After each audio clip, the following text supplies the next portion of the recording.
Today we have two highly rated vegan carrot cake recipes, but which one is the best of the best? Let's make them both to find out. Okay, let's begin this carrot cake odyssey with Nora Cooks, and I'll start by chopping off the stalks from these carrots and then I'll peel them using the pushy outy method. If you want to be zero waste, you can use the leftover peels to make carrot chips. Just put them in the oven, toss with oil, some salt and some pepper. Delicious. I'm going to go for this sideways box grater method, which I've been utilizing recently. I learned it on the internet, and I think it has its merits, but it feels a bit weird. I'd love to hear your opinion in the comments. But anyway, now that that's done, we'll roughly chop up these walnuts and save them all for later. We've got a big old metal bowl, and we're going to put in a bunch of flour, some brown sugar, slightly less white sugar, some baking powder, and some baking soda as well.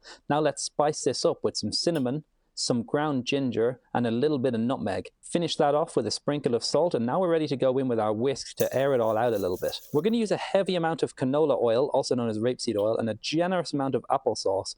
Then we're going to give that exactly 2.5 glugs of almond milk and some vanilla extract. Now watch me use the same spoon to stir it all up because I'm Mr. Resourceful today, which was my nickname in college, by the way.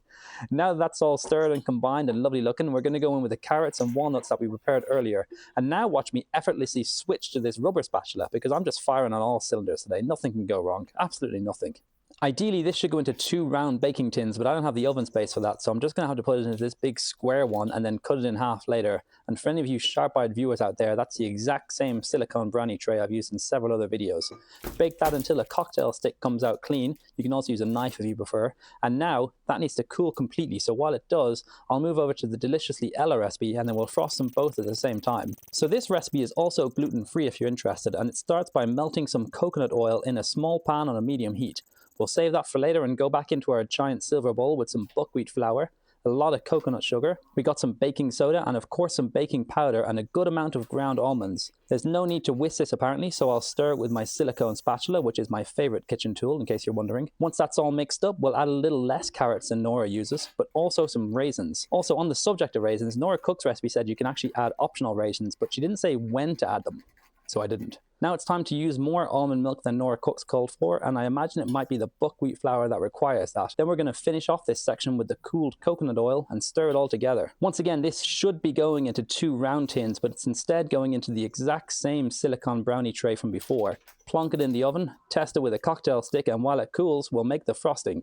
Last night I soaked these cashews and drained them, and now I'm putting them into this tiny €15 food processor. Then I'm going to add some cinnamon powder, some maple syrup, and a splash of almond milk. Blend and pulse that up until it's a nice paste. She says you can add more almond milk if you have to, and I did actually have to add a tiny bit. I think this is the kind of texture you're going for. It's about as close as I can get with the quality of this food processor, which, as I mentioned before, is approximately €15 worth. I'm going to chop this in half this way to make a nice tall cake. It seems to be quite forgiving and looks nice inside, so I'll leave this over here. But now I'm going to switch this camera up because I'm genuinely nervous about this next part. I'm stressed about this. I don't like this bit at all. It's just a very awkward angle to try and show you this. But I'm never going to get that good at this anyway. It actually turns out I had literally nothing to worry about. I thought there might be some sort of disaster, but other than my poor decorating skills, there was zero drama. So let's just speed through this. We'll do Nora Cooks frosting now, and we'll go in with some vegan butter first, and then throw in a bunch of vegan cream cheese, and then we'll say hi to me in the reflection of the silver bowl. Hi there. And now we'll use an electric whisk and whisk it until it's smooth and creamy. Put in some vanilla extract, and don't be afraid to use your finger if you have to get it all off the spoon. Whisk that, and now in batches I'm going to add some powdered sugar, also known as icing sugar, and then whisk, and then more sugar, and then whisk, and then more sugar until it's done. I'm assuming this will probably be uneventful as well, so we'll cut it in half and then add a nice generous layer of frosting. Place that on top and then another layer of frosting, and then just spread it all around the sides as best as you can. And as you can see, my best is actually bad. We'll cut a little slice and send it over to my elegant wife for a taste test. Can I have an actual slice of cake? Go ahead. Okay, so today I'm trying a carrot cake from Nora Cooks and a carrot cake from Deliciously Ella. And I'll try this one first. This one had a computer fall on it, that's why it's not that nicely assembled, but I think it's gonna taste lovely. My laptop just fell on the cake. Don't know how. I'll show you. I have no idea how it happened. It just like kind of slipped off here. It's very sad though. Like, I managed to Frankenstein this piece together and then just kind of frost it over. You can kind of see the gap in the middle there where I kind of combine bits. But yeah, we'll serve this one.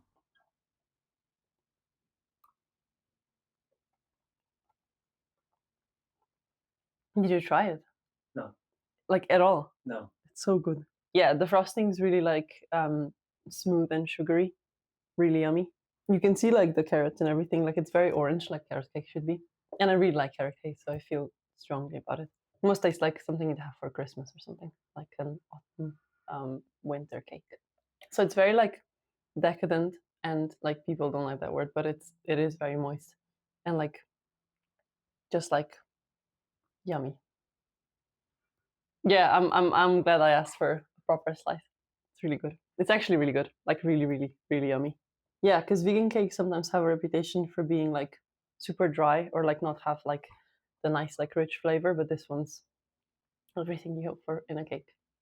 Now I'm gonna try. Oops. Now I'm gonna try deliciously Ella carrot cake. It looks darker, like the frosting's darker, and the cake itself as well. It's very different. Like it tastes healthier. Like it tastes like you would get this in like a health shop and this in a normal coffee shop. I know you were talking cashews, so I know there's cashews in this one, like in the frosting, and you can taste them. Like it tastes a lot like cashews, and I really like cashews, but I don't think it tastes that much like frosting. Like it tastes like cashew cream, which is good. But I actually like buckwheat a lot. Like I like this, but it doesn't really taste like carrot cake. It tastes like buckwheat with carrots and cashews. Like it tastes like a very healthy cake, and it seems like it is because it's like cashews and buckwheat and like you said coconut sugar. Yeah, it's good, but like I definitely prefer this. Like I actually don't even know how you're gonna do the best of both worlds because this is like the way carrot cake should be. Like this is like the carrot cake. I actually don't think I've had a better carrot cake. Like it's really good. I don't know. The thing is, vegan and gluten-free cakes are like very hard to make because you don't have much to work with.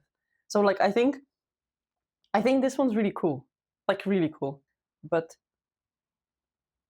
that one's better. Maybe I would like this better if it had more carrots and maybe like does it have apples? I'd like that. I think it lacks kind of the freshness. I think this would be nicer with like apples and more apples or like apples. This one has applesauce. Yeah. Yeah, I think for a carrot cake you need loads of carrots and apples. Like I think it needs apples. So it makes sense that this one doesn't. Yeah, it's cool. So I think rather than doing a best of both worlds, I'm going to try to Make this one better. improve this one. Yeah, I think do that. And compete against that. Yeah, I think that makes sense. Mostly this, and try and take the best of this to add to this. Yeah. So one of the reasons why I like making these videos is because you always learn something new, whether it's a new cooking technique or the fact that my wife is absolutely obsessed with apples. So let's start by peeling and grating this one and then saving everything on this board for later. We're back to the mixing bowl and we're going to add in a bunch of buckwheat flour, coconut sugar, baking powder, baking soda, cinnamon, ginger, and some nutmeg as well. And while I whisk this, I'm going to remind you that every recipe, including this one, is in the description. Pour in 3.7 glugs of almond milk, and now we'll add in the first batch of apples in the form of applesauce. We'll use coconut oil to stay faithful to Deliciously Ella's recipe, but I don't see any reason why you couldn't substitute canola oil if it's handier for you. Toss in some vanilla extract as well, and then combine that all together with a rubber spatula. Once it's looking nice, we're going to add in more carrots than either of the previous recipes, some chopped walnuts, and that apple that I prepared earlier. Stir it one last time, and now I'm going to transfer all of this mixture into my often featured silicone brownie tray. So while that bakes and then cools, I'm going to make the cashew cream, which I've adjusted with some vanilla extract, some almond milk, and extra maple syrup because I want to take the cashewness out of it and make it feel a little smoother. Blitz that into a fine paste and we're ready to start decorating. Poorly. I've already pre-chopped it in half, and this is what I actually should have done with Deliciously Ella's recipe. I was supposed to just put it on a really thick layer here, then put the second half on, and then put the rest of the cashew cream on top of that with nothing on the sides. I didn't do that last time, I kind of messed it up, that was my fault. But let's cut a small slice for me and give the rest to my radiant wife for the final taste test. Proper piece. Okay, I'll give it a go. This is the best of both worlds carrot cake. I like the nuts in the batter, and it's definitely a bit like more moist than the other one was. Like it's a bit lighter tasting. It does taste a bit more like carroty. It also tastes a bit more like fruit, which I like. Like can taste the spices better.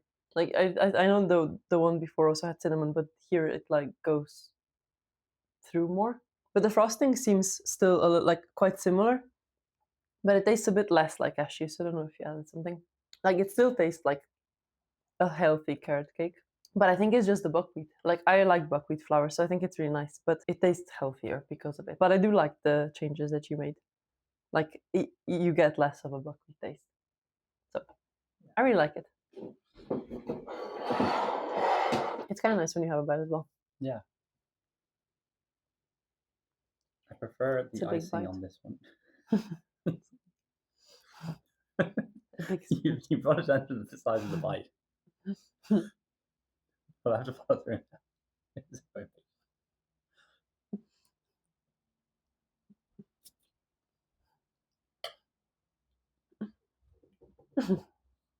big.